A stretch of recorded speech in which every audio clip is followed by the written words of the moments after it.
নমস্কাৰ ইডেন জগতে চেনেলটোলৈ আপোনালোক সকলোকে স্বাগতম জনাই এনপিএছক লৈ আজি আমাৰ যি বাজেট অধিৱেশন আছে বাজেট অধিৱেশনত বিভাগীয় মন্ত্ৰী পীযুষ হাজৰিকাদেৱে কি ক'লে সেই বিষয়ে আমি শুনো আহকচোন। এনপিএছৰ সম্পৰ্কে এটা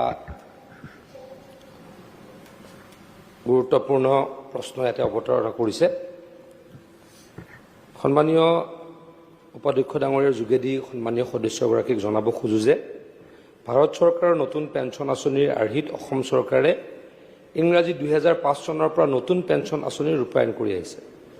তদুপৰি পুৰণি পেঞ্চন আঁচনিৰ আৰ্হিত নতুন পেঞ্চন আঁচনিৰ অধীনস্থ কৰ্মচাৰীসকললৈও গ্ৰেচুইটি প্ৰদানৰ ব্যৱস্থা কৰিছে। মই যিহেতু চৰকাৰী তথ্যমতে কৈছোঁ, গতিকে সন্মানীয় সদস্যগৰাকীক যেনেকৈ কৈছে যে এই কৰ্মচাৰীসকলৰ গ্ৰেচুইটিৰ ব্যৱস্থা নাই, সেইটো হয়তো তেখেতক যোনে ব্ৰিফ কৰিছে সেইটো অলপ ভুল ধৰণেৰে কৰিছে। আমাৰ ডিপাৰ্টমেণ্টে মোক জনোৱা মতে পুৰণি পেঞ্চন আঁচনিৰ আৰ্হিত নতুন পেঞ্চন আঁচনিৰ অধীনস্থ কৰ্মচাৰীসকললৈও গ্ৰেচুইটি প্ৰদানৰ ব্যৱস্থা কৰা হৈছে। ইয়াৰ উপৰি নতুন পেঞ্চন আঁচনিৰ অধীনত কৰ্মচাৰী এজনে যদি চাকৰি কালত মৃত্যুবৰণ কৰে তেওঁলোকৰ পৰিয়াললৈ কম্পেনচেটেড ফেমিলি পেঞ্চনৰ ব্যৱস্থাও কৰা হৈছে। আৰু অসম চৰকাৰৰ সিদ্ধান্ত আমি জানো, সন্মানীয় উপাধ্যক্ষ ডাঙৰীয়া, এজন ব্যক্তি যদি কৰ্মৰত অৱস্থাত মৃত্যুমুখত পৰে, তেখেতে আজিকালি চাকৰি নাপায়, তেখেতৰ পৰিয়ালৰ কোনোৱে চাকৰি নাপায়, কিন্তু তেখেতৰ যিমান দিনলৈকে চাকৰি থাকে তেওঁৰ পৰিয়ালে সিমানকৈ দৰমহা প্ৰত্যেক মাহে পাই থাকিব। ধৰি ললোঁ মানুহগৰাকীৰ আৰু 20 বছৰ চাকৰি আছিলে, তেখেতৰ মৃত্যু হ'ল, তেখেতৰ পৰিয়ালে নেক্সট অফ কিনে 20 বছৰলৈকে প্ৰত্যেক মাহৰ দৰমহা পাই থকাৰ ব্যৱস্থা হ'ব।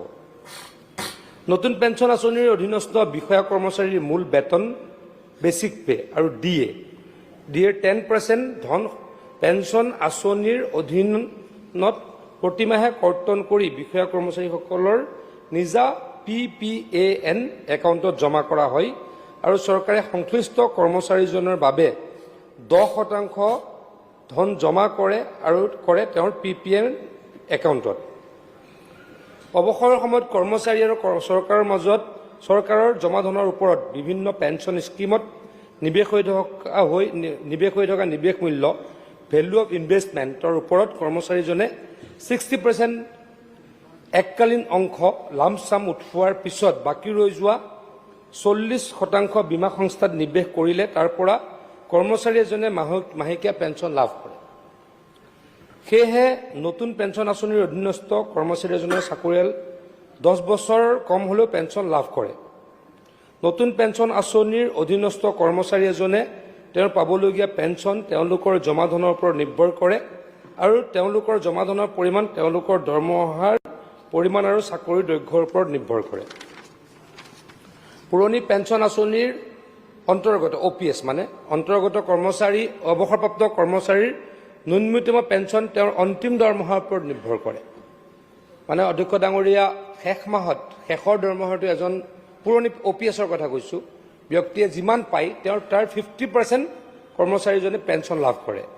কিন্তু নতুন পেঞ্চন আঁচনিৰ অধীনস্থ বিষয়া কৰ্মচাৰীসকলে অৱসৰৰ সময়ত PRAN একাউণ্টত সুদসহ জমা হোৱা ধন 60% এককালীনভাৱে উঠোৱাৰ পাছত বাকী ৰৈ যোৱা ধনৰ 40% বীমা সংস্থাত নিয়োগ বা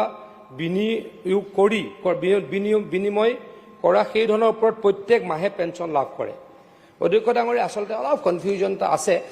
আমাৰ 2005ত NPS ষ্টাৰ্ট হৈছিলে, আজি 19 বছৰ হ'ল। কিন্তু অধ্যক্ষ ডাঙৰীয়া, আমি ভাবোঁ, এতিয়া ক'বলৈ হয়তো দিগদাৰ, কিন্তু যিসকলে 30 বছৰ বা 32 বছৰ চাকৰি কৰিব তেওঁলোকে হয়তো যথেষ্ট সংখ্যক পেঞ্চন লাভ কৰিব বুলি ভবা হয়। কিন্তু হয়, সদস্যগৰাকীয়ে যিটো প্ৰশ্ন, তেখেতে সেইটো কথা জানেই, তেখেতে কৈছেই, কিন্তু যিসকলে হ্ৰস্বকালীন সময়ৰ কাৰণে চাকৰিত যোগদান কৰিছে তেওঁলোকৰ হয়তো কিছু অসুবিধা হৈছে।